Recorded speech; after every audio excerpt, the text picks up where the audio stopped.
Un temps de méditation. Alors, comme d'habitude, le Saint-Esprit fait très bien les choses. Comme dimanche dernier, Evelyne avait, par son temps de louange, préparé le terrain pour la prédication. Eh bien, Valérie, ce matin, par son temps de louange, alors qu'on ne s'était pas spécialement contacté non plus sur le thème, a préparé avec cette phrase d'écouter ce que le Seigneur a à nous dire, eh bien, à préparer le terrain, à préparer nos cœurs par les chants et son exhortation, eh bien, à ce que le Seigneur a mis sur mon cœur pour vous ce matin. J'ai souvent prêché sur des personnages bibliques hommes, n'est-ce pas ? David, Salomon, Jacob, Abraham, Zachée, Nicodème, etc. Je ne vais pas faire une interrogation non plus, mais voilà. Et relativement peu sur des personnages féminins de la Bible. Je ne sais pas, peut-être ça vous a choqué si vous êtes une dame, non pas, mais c'est vrai. Je crois que la seule prédication sur quelqu'un de féminin de la Bible que j'ai faite cette année, c'était sur Abigail. Et c'était lors de la présentation, en fait, voilà, de la petite fille, de la fille de la petite fille. Tu n'es pas encore grand-mère, ma sœur, hein, mais de la fille petite, voilà, de la nouveau-née de Jules et Malala. Alors je me disais, Seigneur, peut-être qu'il y a quelque chose. Voilà, alors c'est pas pour dire je vais prêcher sur un personnage féminin, mais je crois que le Seigneur avait mis ça sur mon cœur. Je me suis dit, mais voilà, est-ce que je devrais chercher un personnage féminin de la Bible qui me touche particulièrement pour le partager ensemble ce matin. Alors je me suis mis en prière et puis j'ai pensé dans un premier temps à Déborah. Vous savez, Déborah la prophétesse, quelqu'un de brillant. Dans Juge 4, c'est quelqu'un qui a une grande sagesse pour juger le peuple d'Israël, un grand courage aussi pour aller rassurer Barak, vous savez, le chef de ces valeureux guerriers qui avait peur d'aller au combat. C'était le soldat guerrier, il avait peur d'aller au combat. Alors c'est Déborah en fait qui va le rassurer. Voilà, une femme de Dieu, une femme vraiment courageuse, etc. Et sa présence réussit à ce que l'armée ennemie soit en déroute. Je me suis dit, bon, Déborah, c'est un peu trop brillant pour moi, je ne sais pas ce que je vais pouvoir dire. C'est un peu trop de perfection pour un seul homme. Alors j'ai continué ma réflexion. Je me dis, peut-être je pourrais prêcher sur Esther. Voilà, Esther, une reine brillante, n'est-ce pas, magnifique, fin stratège, qui prie, qui jeûne, une femme de prière, une femme qui a conscience en fait du projet de Haman, le Syrien, qui voulait exterminer tout le peuple d'Israël, comme quoi ça ne date pas d'aujourd'hui. Voilà, et qui, de manière très stratégique, en fait, très intelligente, arrive à sauver son peuple. Je me suis dit, oh là là, non, c'est trop intelligent, c'est trop de stratégie pour moi, c'est un level trop élevé. Il faut que je trouve quelqu'un d'autre, dont je suis vraiment proche, alors on sait bien que les femmes viennent de Vénus et les hommes de Mars, hein, mais on a des choses en commun, n'est-ce pas, quand même, des choses en commun. Je me suis dit, voilà, trouver quelqu'un qui me touche dans ses forces comme dans ses faiblesses, dans ses espoirs comme dans ses désillusions, dans ses doutes comme dans sa foi, dans sa logique comme dans ses contradictions. Et ce matin, j'aimerais vous parler d'un personnage biblique, d'une femme qui s'appelle Marie-Madeleine. Marie-Madeleine. Alors je vous invite à ouvrir votre Bible et non votre Da Vinci Code, ok ? Parce que là, si vous avez ouvert ça, il y a plein de choses qui sont du n'importe quoi. On va ouvrir la Bible pour voir ce que la parole de Dieu nous dit de l'histoire de cette femme. Les évangiles sont assez clairs par rapport à ce qui peut être dit sur Marie-Madeleine. Et les récits peuvent prendre différentes formes, n'est-ce pas, dans les évangiles, parce que chaque auteur raconte un petit peu à sa manière ce qu'il a vu. Mais ces récits se complètent. Et voilà, je vous propose de suivre l'histoire de cette femme en quelques versets bibliques. Le premier passage qui nous relate la rencontre de Jésus et de Marie-Madeleine, c'est dans Luc, au chapitre 8, les 2 premiers versets.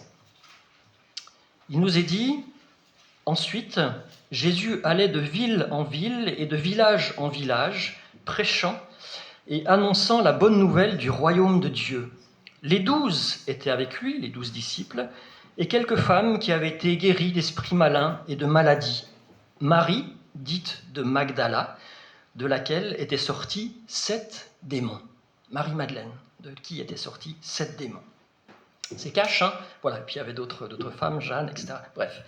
Mais c'est assez cash. Marie-Madeleine était sous le joug d'un esclavage démoniaque, enchaîné par 7 démons, et son chemin croise celui qui annonce la bonne nouvelle, celui qui est la bonne nouvelle, cette bonne nouvelle qui avait été prophétisée par le prophète Ésaïe bien des siècles auparavant. Vous savez, lorsqu'il dit « L'Esprit du Seigneur est sur moi parce qu'il m'a oint pour annoncer une bonne nouvelle aux pauvres, envoyé pour guérir ceux qui ont le cœur brisé, proclamer aux captifs la délivrance, aux aveugles le recouvrement de la vue, pour dire aux prisonniers que leurs chaînes vont tomber, pour envoyer libres les opprimés et publier une année de grâce du Seigneur. » Marie-Madeleine, elle rencontre celui qui est venu pour dire aux prisonniers que leurs chaînes vont tomber et ces chaînes sont brisées. Amen. Marie-Madeleine est délivrée de manière miraculeuse de ces chaînes d'esclavage. Et ces versets qu'on vient de lire concernant Marie-Madeleine sont déjà indicateurs de qui est Marie-Madeleine, parce qu'il nous dit qu'elle suit Jésus de ville en ville, de village en village, pour accompagner celui qui l'a délivré, pour accompagner le porteur de cette bonne nouvelle, pour être une sorte de témoin vivant de cette puissance de délivrance du Christ. Elle n'est pas ingrate, elle ne s'est pas dit « super, je suis guérie, je suis libérée, je vais aller faire ma vie maintenant, tout ce que je n'ai pas pu faire jusqu'à maintenant ». Non, elle suit le Seigneur avec un grand esprit de reconnaissance. Et puis, les évangiles passent, les récits des évangiles passent, et rien n'est mentionné par rapport à Marie-Madeleine, jusqu'à un moment très particulier, ce moment de la croix. Ce moment de la croix. À la fin de l'évangile de Jean, au chapitre 19 et au verset 25, il nous est dit, alors que Jésus est sur la croix, il nous est dit, près de la croix de Jésus se tenait sa mère et la sœur de sa mère, Marie, femme de Cléopas, et Marie de Magdala. Il n'y a pas grand monde au pied de la croix. Enfin, il y a beaucoup de monde, mais il n'y a pas grand monde qui est ami avec Jésus. Il n'y a pas grand monde qui accompagne Jésus. Il y a ces 4 personnages, dont Marie-Madeleine. On sait que tous les disciples, eux, ils ont fui, y compris celui qui avait fait des grandes promesses. « Seigneur, s'il fallait t'accompagner jusqu'à mourir, tu peux compter sur moi », et puis qui a renié à 3 fois. Pierre n'est pas au pied de la croix, mais Marie-Madeleine, dont il nous est relaté aucune promesse, eh bien, elle est là, elle est présente. Et puis, ensuite, nous retrouvons Marie-Madeleine le soir de cette journée où Jésus est mis en croix. Elle est face au tombeau, au moment où Jésus est mis au tombeau. On peut lire dans Matthieu 27, les versets 59 à 61, 2 versets qui nous décrivent en fait ce qui se passe lorsque Jésus est mort. C'est Joseph d'Arimathée. Joseph prit le corps, il l'enveloppa d'un linceul blanc et le déposa dans un sépulcre neuf qu'il s'était fait tailler dans le roc. Puis il roula une grande pierre à l'entrée du sépulcre et s'en alla. Verset 61, Marie de Magdala. Marie de Magdala et l'autre Marie étaient là, assises vis-à-vis du sépulcre. On est dans la même journée, n'est-ce pas ? On est dans la même journée, cette journée où il y a la crucifixion, où il y a ce procès inique contre le juste, celui à qui on ne pouvait rien reprocher. Qui d'entre vous me convaincra de péché, disait Jésus à ceux qui voulaient de manière hypocrite l'accuser. Il y a la crucifixion, il y a Jésus qui rend l'esprit, Joseph d'Arimathée qui descend le corps de Jésus de la croix pour le mettre au tombeau, et Marie-Madeleine est là. Je pense qu'on peut, sans craindre de faire dire à la Bible ce qu'elle ne dit pas, je pense que Marie-Madeleine a passé toute cette journée, en fait, à suivre Jésus, à suivre le corps de Jésus, qu'elle n'est pas rentrée chez elle pendant de toute cette journée, que ce qui s'est passé dans cette journée, c'est quelque chose qu'elle vit avec ses entrailles, qu'il est simplement pas possible en fait pour elle qu'elle puisse s'éloigner de celui qui est sa raison de vivre, Jésus. Marie-Madeleine, elle est là face au tombeau, probablement dans un immense sentiment de désespoir, de désarroi, de questions qui doivent tournoyer dans sa tête, de souffrance par rapport à ce qui est arrivé avec celui, par rapport à ce qui arrive à celui qu'elle a servi avec tant de fidélité, mais qui n'est plus là, dont le corps est mis au tombeau. Mais elle reste là, avec une fidélité bouleversante. Et le sabbat passe. Le sabbat passe. Vous savez, dans le monde juif de l'époque, enfin encore actuellement dans le monde juif, on ne peut pas faire autrement que respecter le sabbat. C'est du vendredi soir au coucher du soleil, n'est-ce pas, jusqu'au samedi. Alors il y a tout un rituel, hein. Il faut attendre de voir 3 étoiles dans le ciel, etc. Attendre 1 heure après le coucher du soleil. Mais voilà, le sabbat, il ne faut rien faire, tout le monde doit être chez soi. Mais je pense que pendant cette journée, le sabbat, et pendant ces 2 nuits, la nuit qui précède et la nuit qui suit, rien ne se passe. Rien ne se passe. Mais oserais-je dire, en apparence, rien ne se passe. Parce que j'imagine le cœur, j'imagine l'esprit de Marie-Madeleine qui devait bouillir et quelque part ne pas se résigner. Et dès le lever du soleil, alors qu'il ne fait pas encore jour, que tout est un peu obscur, Marie-Madeleine, elle est debout. Et je pense qu'elle n'a pas dû beaucoup dormir pendant cette nuit-là, n'est-ce pas?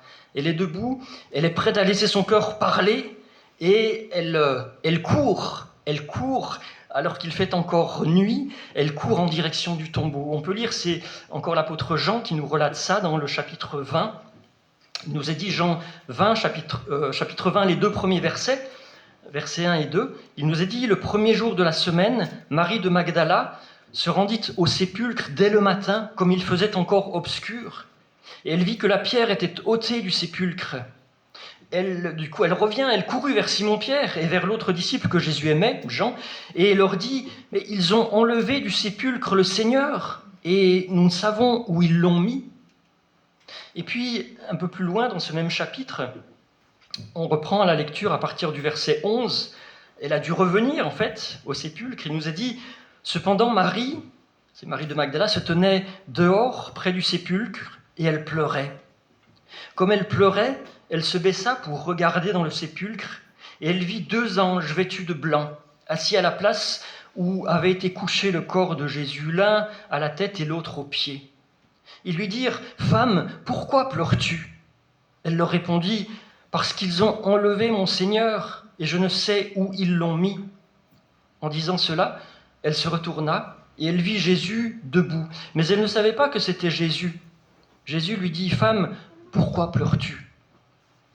Qui cherches-tu » Elle, pensant que c'était le jardinier, lui dit, « Seigneur, si c'est toi qui l'as emporté, dis-moi où tu l'as mis, et je le prendrai. » Jésus lui dit, « Marie, Marie. » Et elle se retourna et lui dit en hébreu, « Rabouni », c'est-à-dire « maître », un diminutif de rabbi, « maître ». Jésus lui dit, « Ne me touche pas, ne me retiens pas, car je ne suis pas encore monté vers mon Père, mais va trouver mes frères et dis-leur que je monte vers mon Père et votre Père, vers mon Dieu et votre Dieu. » Marie de Magdala alla annoncer aux disciples qu'elle avait vu le Seigneur et qu'il lui avait dit ces choses. Quelle rencontre, quelle nouvelle rencontre, quelle redécouverte pour Marie-Madeleine. Les disciples sont rentrés chez eux, ne savant trop quoi penser, dans la peur. Marie-Madeleine, elle est restée au tombeau, en pleurs. Et quelque part, ces pleurs lui voilent un petit peu les yeux. Elle reconnaît pas grand monde, elle reconnaît personne, elle est un peu focalisée sur, oserais dire, sa problématique, et même au-delà, elle n'a toujours pas compris la résurrection, n'est-ce pas ? Et puis, ce qu'on vient de lire, ce qui la chagrine, en fait, c'est qu'elle pense qu'on a volé le corps de Jésus. Et elle cherche un corps mort au milieu de ses pleurs et de sa tristesse. Et elle est là, la vue et la vision voilée par ses larmes. Mais même au milieu de ses larmes, de son incompréhension, de son désarroi, eh bien, elle reste fidèle. Elle est là, à chercher Jésus, alors que les autres ont abandonné. Pierre et Jean sont rentrés chez eux. Et puis là, quelle rencontre Quelle délivrance! Quelle libération pour celle qui avait déjà été libérée de cet démon! Jésus, celui qui était mort, l'appelle par son nom et elle le reconnaît. Rabouni. La première à voir Jésus ressuscité. La première à savoir que Jésus est ressuscité. Et cette envoi va dire. Alors, oui, Marie-Madeleine, ce n'est pas une guerrière brillante comme Déborah. Ce n'est pas une personnalité royale brillante, débordant de stratèges comme Esther. Ce n'est pas quelqu'un qui a du clinquant, du tape à l'œil. Mais c'est juste quelqu'un qui est fidèle à celui qui lui a tout donné. C'est quelqu'un qui sait comment elle était avant qu'elle ne croise le chemin de Jésus. Comment sa vie était détruite sous l'emprise du mal, sous l'emprise des démons. Et elle sait de quoi Jésus l'a délivrée. Alors elle sait qu'elle lui doit tout. Et elle est fidèle jusqu'au bout, même au milieu de son chagrin. La parole de Dieu ne nous en dira pas plus au sujet de Marie-Madeleine. Alors, je me plais à penser qu'elle était là le jour de l'Ascension. Je me plais à penser qu'elle était là le jour de la Pentecôte, parce qu'elle avait entendu les promesses de Jésus qui allait envoyer le Saint-Esprit, le Consolateur. Mais ça, ce ne sont que mes suppositions, et si vous n'êtes pas d'accord avec moi, on ne va pas se taper dessus. Hein. On est bien d'accord. Mais clairement, la Bible ne parlera plus de Marie-Madeleine. Marie-Madeleine, c'est simplement quelqu'un qui était malade dans sa chair et dans son esprit et qui était guéri par Jésus. Et c'est quelqu'un qui a suivi Jésus et qui nous invite à faire comme elle. Mais voilà, comme je le dis, après ce moment où Marie-Madeleine est envoyée vers ses frères pour annoncer Jésus est vivant, va et dis-leur, eh bien, nous n'entendons plus parler d'elle.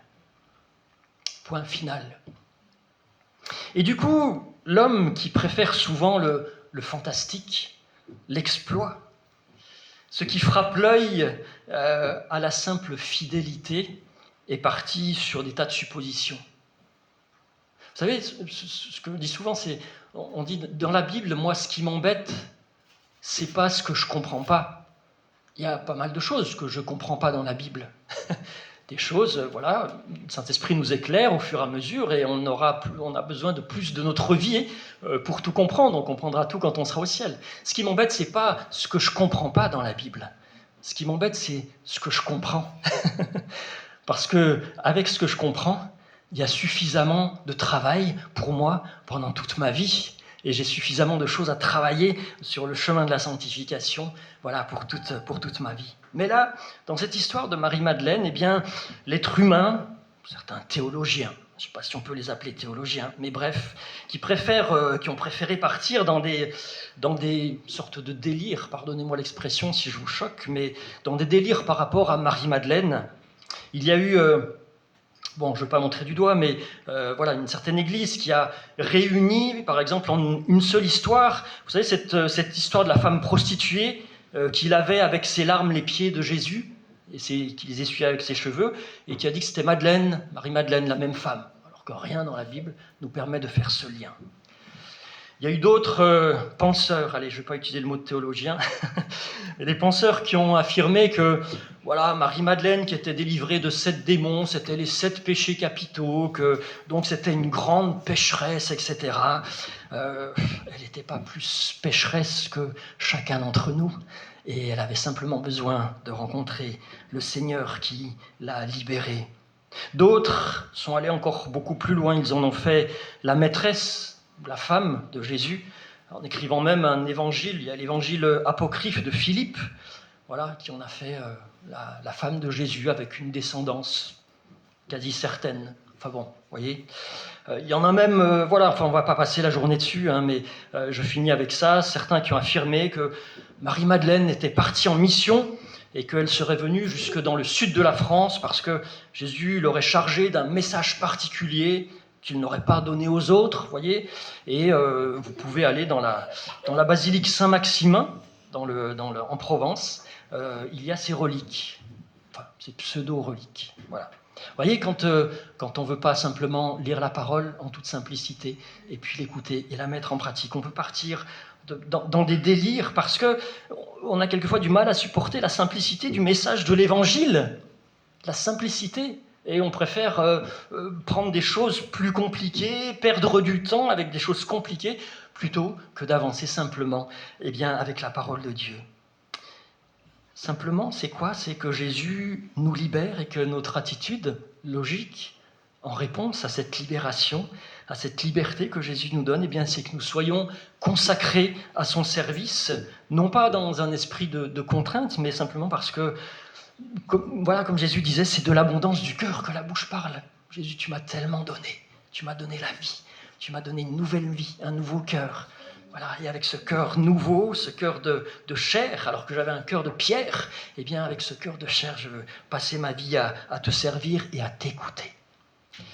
C'est un aveuglement qui montre que lorsqu'on ne veut pas accepter ce que Dieu demande, la simplicité de l'Évangile, l'amour, l'humilité, le service, on peut endurcir son cœur et alors que Dieu nous appelle à l'écouter et à être fidèle et à partir ne pas partir dans des choses qu'on peut inventer. Et quelquefois, c'est vrai qu'on peut inventer. Alors, j'ai pris cet exemple-là de Marie-Madeleine en montant certaines pistes, mais quelquefois, on peut inventer des pistes, inventer des solutions, des Dieu m'a dit, entre guillemets, pour être moyennement fidèle, en fait, à ce que Dieu nous demande, à l'amour les uns pour les autres, à l'amour pour Dieu, à ce cœur de serviteur et ce cœur reconnaissant que Dieu nous demande d'avoir.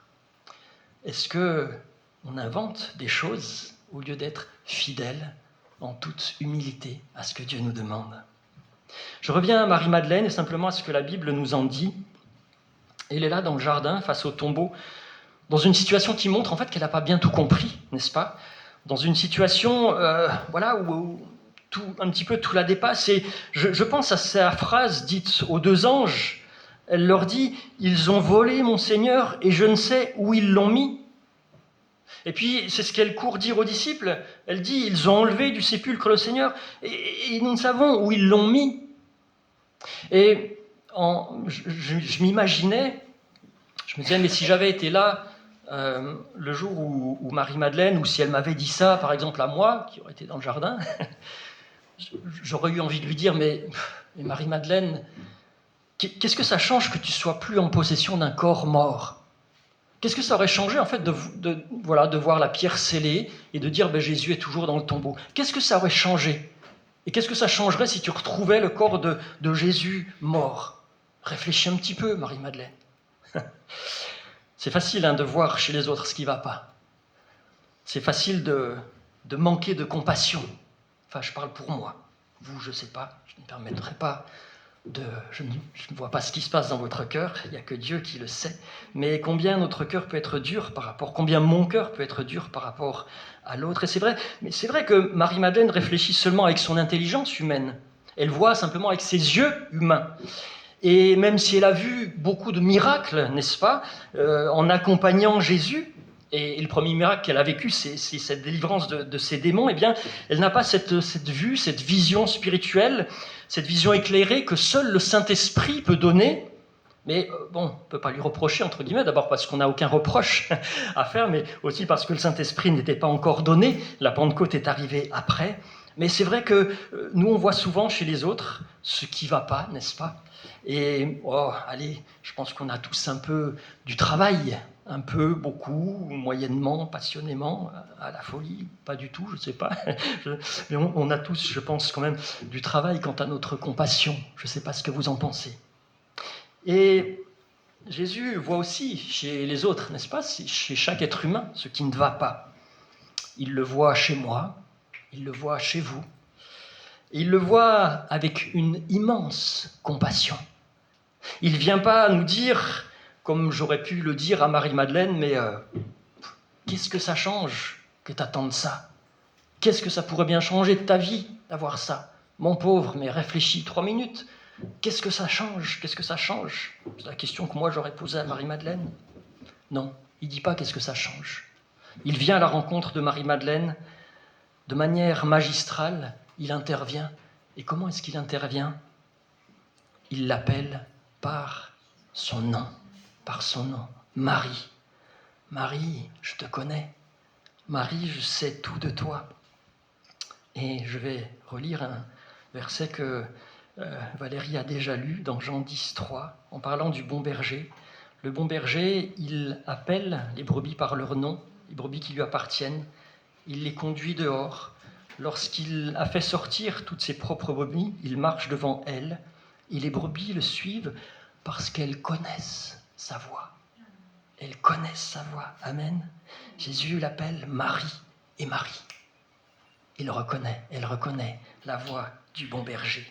Marie, Marie, je sais tout de toi. Marie, je sais l'amour que tu as pour moi. Je sais ta fidélité. Mais je sais aussi cette sorte de religiosité un petit peu sentimentale et possessive que tu as à mon égard. Marie, je sais tout de toi. Et je viens encore une fois à ta rencontre, non pas pour te libérer de tes démons, parce qu'ils ont été chassés dans le nom de Jésus, ils ne reviendront pas, mais je viens à nouveau pour te libérer quelque part de toi-même, de ce regard possessif que tu as sur moi. Marie, c'est pas moi qui t'appartiens, mais c'est toi qui dois être tout entière à moi, à m'appartenir. Marie, c'est pas que je fasse ce que tu veux qui doit prendre le dessus, mais c'est que toi, tu fasses ce que moi je te demande qui doit prendre le dessus, qui doit être le plus important. Jésus dit à Marie, ne me retiens pas, certaines versions disent ne me touche pas, d'autres ne me retiens pas, qui est plus proche du sens littéral, ne me retiens pas. Marie, non, je suis pas ta chose, Marie. Oui, tu m'aimes, je sais ton amour, mais c'est pas un amour qui doit être possessif, ça doit être un amour qui donne. Un amour qui, avec les bras grands ouverts, les mains grandes ouvertes. Vous savez, je ne sais pas si vous avez essayé de saisir une poignée de sable. Ça fait bien longtemps que je ne suis pas allé sur la plage, j'en aurais peut-être besoin. Mais quand on essaye de saisir une poignée de sable, plus on essaye de serrer fort, et bien plus le sable s'écoule rapidement. Mais l'amour, c'est comme ça. L'amour, c'est comme ça. Plus on essaye d'enfermer, de posséder, en fait, et bien plus ça, l'amour, il faut le laisser libre. Et c'est un peu de cette manière-là que Marie-Madeleine s'accroche à Jésus, et Jésus lui dit « Ne me retiens pas ». Elle s'est accrochée à Jésus dans cette joie de le revoir vivant, et elle veut retrouver cette relation un peu fusionnelle qu'elle avait avec Jésus avant. Elle le quittait pas sur le chemin, elle le suivait. Il y avait une sorte de relation, qu'on peut dire peut-être fusionnelle. Et le mot avec lequel elle l'interpelle, quand Jésus lui dit Marie, qu'est-ce qu'elle lui répond ? Rabouni. Voilà, elle dit Rabouni. Elle dit pas Rabbi. Normalement, c'est le titre, Rabbi, maître. Rabouni, c'est une sorte de diminutif un petit peu affectueux de Rabbi. C'est, je sais pas, comme si vous m'appeliez mon petit pasteur Rounet. Quelque chose comme ça, vous voyez ce que je veux dire ? Rabouni, c'est un diminutif affectueux un peu possessif, mais qui montre que Marie-Madeleine voulait faire revivre le passé, revenir en arrière, mais Jésus s'oppose à cela, à cette fausse compréhension de la situation. Elle n'a pas compris en fait que Jésus n'est pas simplement revenu à la vie, qu'il n'est pas simplement ressuscité, mais elle n'a pas compris qu'il est ressuscité, glorifié, que tout ce dont avaient parlé les prophètes, tout ce vers quoi est tournée la Bible, venait de se réaliser. Et que Jésus, après avoir accompli ce salut pour l'humanité, allait remonter auprès de son Père, ensuite envoyer le Saint-Esprit.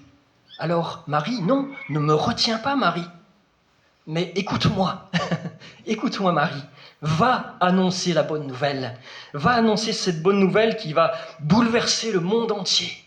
La bonne nouvelle de la victoire de l'amour sur la haine. La bonne nouvelle de la victoire de la lumière sur les ténèbres. La bonne nouvelle de la victoire de la vie sur la mort. Marie-Madeleine, il faut la partager, cette bonne nouvelle. Alors, ne me retiens pas. Et toi, va, écoute-moi et va. Vous savez, l'amour de Dieu, justement, c'est pas quelque chose qu'on doit enfermer, serrer comme ça dans ses mains. C'est quelque chose qu'on doit partager parce que l'amour de Dieu, plus on le partage, plus on en est riche. Amen. Plus on le partage, plus on en est riche. Et l'invitation de Jésus à Marie-Madeleine, elle doit résonner dans chacune de nos vies et chacune de nos oreilles. Va annoncer ce que tu as vu, va donner ce que tu as reçu, va dire ce que je t'ai dit, va dire ce que tu as vu, va annoncer cette bonne nouvelle de salut pour quiconque croit. Va dire à ceux qui vivent dans la peur, alors dans la peur ça peut être nos concitoyens, n'est-ce pas, qui entendent toutes ces mauvaises nouvelles dans le monde et qui vivent dans la peur, eh bien va leur dire qu'il y a une raison de ne pas avoir peur. Mais être dans la peur, c'est aussi, j'allais dire, des chrétiens, parce qu'on peut voir les disciples qu'elle va rejoindre, justement. Les disciples, en fait, ils étaient planqués, pardonnez-moi l'expression, ils étaient cachés, ils étaient dans la peur. Le verset 19 nous dit, en fait, que les disciples étaient enfermés car ils avaient peur et ils étaient dans la crainte. Eh bien, Marie va leur dire de ne pas avoir peur, de ne plus avoir peur, parce que tout est accompli. Et on voit dans la suite de ce chapitre, eh bien, Jésus qui va lui-même rassurer ses disciples, « La paix soit avec vous ». La paix soit avec vous. Jésus rejoint ses disciples qui sont barricadés dans la peur et leur peur se transforme en joie. Il souffle sur eux. Recevez le Saint-Esprit de manière prophétique en attendant la Pentecôte. Il rejoint Thomas dans son doute et puis il l'invite à toucher les traces des clous dans sa main sur son côté. Il rejoint ensuite ses disciples qui sont retournés à leur ancienne pêche. Et cette nuit-là, souvenez-vous, la pêche, c'est zéro poisson. Stérilité frappante, parce qu'on ne peut pas porter du fruit en étant coupé du cep, n'est-ce pas? Et Jésus leur montre l'immensité de la grâce. C'est comme ça qu'il avait appelé les premiers disciples, par une pêche miraculeuse. Et là, à nouveau, il va les rechercher avec à nouveau une pêche miraculeuse. La fécondité de celui qui obéit à l'Éternel, qui écoute les paroles de Jésus et qui les met en pratique. La pêche est miraculeuse. Les filets sont pleins à craquer. Et puis Jésus rejoint Pierre, dont il connaît les limites et l'imperfection de son amour. « Pierre, m'aimes-tu » ? « Ah, Jésus, oui, tu sais comme je t'aime, si imparfaitement, si égoïstement, si orgueilleusement. » Mais mes frères, mes sœurs, c'est pas la fiabilité de l'amour de Pierre qui est la référence.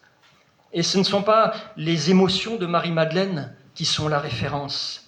Ils ne sont qu'une base, je dirais, de départ, qu'un point de rendez-vous, qu'un endroit où Jésus les rejoint et où Jésus nous rejoint dans nos faiblesses pour nous libérer de nous-mêmes, pour nous ouvrir les yeux, et pour que l'on voie le chemin qu'il a tracé devant nos pas.